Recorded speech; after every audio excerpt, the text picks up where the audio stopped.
진리의 사람 다속 유영모는 누구인가? 쉬운 한 번째 시간입니다. 오늘은 쉽지 않았던 중매혼담, 쉽지 않았던 중매혼담이라는 제목으로 말씀드리겠습니다. 유영모는 자유로운 남녀의 교제란 생각할 수 없었습니다. 그러나 남녀의 사귐이란 사귀지 말란다고 사귀지 않게 되는 것은 아닙니다. 그런데 유영모의 둘레에는 등장하는 여인이 없습니다. 부암동 서당에 다닐 때 서당 하구인 일의 이세정의 누나 두 사람이 있었으나 두 누나는 처녀 소리도 제대로 들어보지 못한 채 전염병을 앓다가 죽었습니다.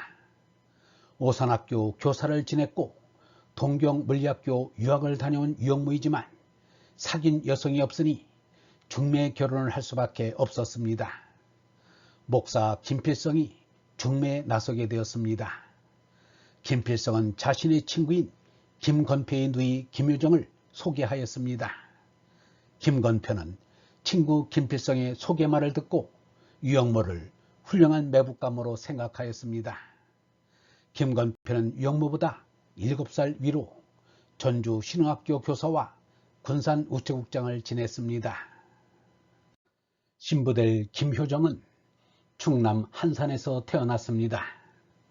아버지는 김현성, 어머니는 임씨입니다.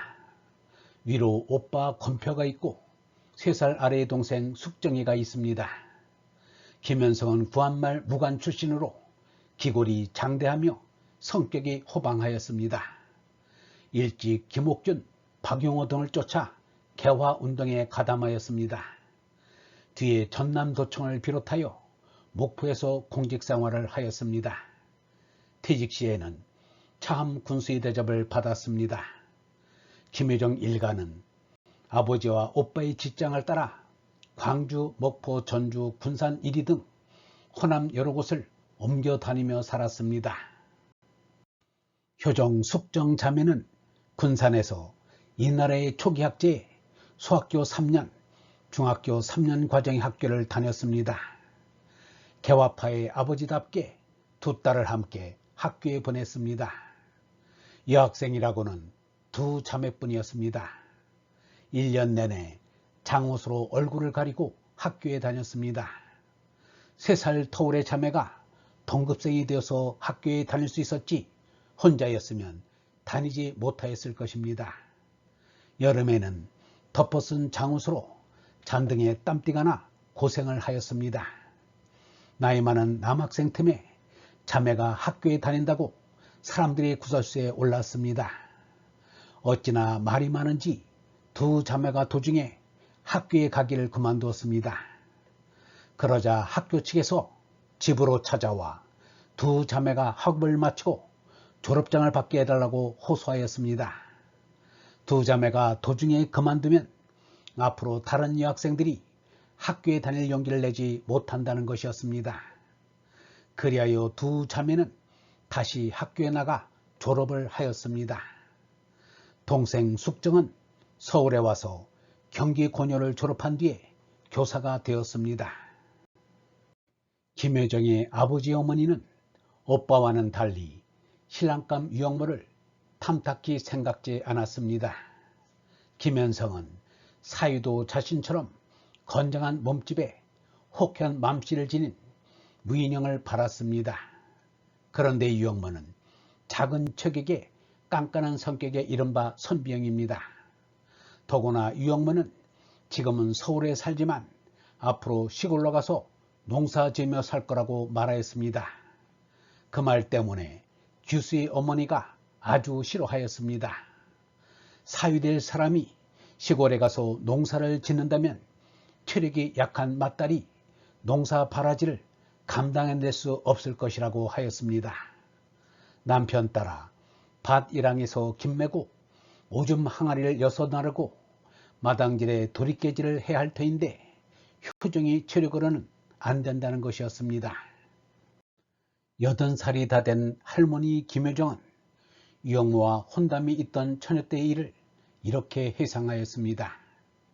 그때 오빠의 말씀이 신랑 될 사람은 학식이 깊고 생활이 철저한 사람이라고 하였어요. 사람은 참되게 살려면 농사짓고 살아야 한다고 주장하며 반드시 국산품을 쓰는 검소한 생활을 실천하는 사람이라고 이야기했어요. 김여정은 오빠가 훌륭한 사람이라고 하니 오빠의 말을 믿었다고 하였습니다. 그러나 그 시대는 시집갈 처녀가 자기의 의사를 나타내는 일은 꿈에도 생각지 못하였습니다. 부모님이 결정에 무조건 따라야 했던 때입니다. 유영모는 당시 목포에 살고 있는 신부감을 한 번도 본 일이 없었습니다.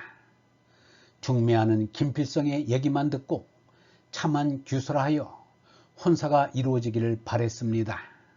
그런데 장인 장모가 될 어른들이 완강하게 반대를 한다니 난감하였습니다. 시골에 가서 농사하면서 사겠다는 소리만 하지 않았어도 혼담이 그렇게까지 꼬이지는 아니했을 것입니다. 생각도 못한 유영모는 장인이 될 김현성에게 혼하기를 간청하는 편지를 썼습니다. 김여정의 집에서는 유영모의 편지를 받고 술렁이었습니다. 사위가 될 사람으로부터 장인 될 사람에게 편지가 왔으니 그때로는 흔히 있는 일이 아니었습니다. 장인이 될 김현성은 사윗감 유영모의 편지를 읽고는 그 문장과 글씨에 놀라움을 금치 못하였습니다. 그 편지를 입수할 수 있다면 우리도 한번 읽어봄직한데 없어졌습니다. 김현성은 혼자 보기가 아까워 둘째 딸 숙정이를 불러서 읽어보라고 하였습니다. 붓글씨로 썼는데 읽어도 무슨 뜻인지 알 수가 없었습니다. 유영모의 편지를 읽기에는 숙정의 한문 실력이 짧았습니다. 당자인 효정이는 사랑방에서 나오는 숙정에게 편지에 무슨 말이 씌어 있더냐고 물었습니다. 신랑 될 사람에게서 편지가 왔다니 얼마나 궁금하였겠는가. 그러나 숙정이의 대답은 엉뚱하였습니다. 편지 글이 논어를 읽는 것 같아 무슨 뜻인지 모르겠더라는 대답이었습니다. 숙정이는 목포에서 교직 생활을 하고 있었습니다. 학교 교사인데도 모르겠다니 더 할 말이 없었습니다. 그렇다고 아버지께 물어볼 수도 없었습니다. 고운 치치원이 중국에서 글 한 장으로 반란을 일으킨 황소를 감동시켜 난을 평정시켰다지만 유영모는 글 한 장으로 신부들 교수의 부모님을 감동시켜 틀어진 혼담을 성사시켰습니다. 유영모의 문장력은 대단하다고 하지 않을 수 없습니다. 얼번 여러분, 편지 한 장으로 역사를 이룬 일은 유영모만의 일이 아닙니다. 글이란 그 사람의 사상을 고스란히 옮긴 것이니 한 장의 편지만으로도 능히 그 사람의 됨됨이를 알 수 있습니다. 여느 말 한마디로도 그 사람의 가치와 철학과 인생관을 파악할 수 있는데 하물며 자신의 뜻을 표현한 글이라면 그 글 속에 숨겨진 그 사람의 모든 것을 알 수 있을 것입니다. 위대한 사상가인 다석 유영모의 편지글이 궁금하나 지금이 다석사상으로 그 글의 내용을 이미 파악하고도 남습니다. 영성신학원 다석아카데미의 하늘소리였습니다.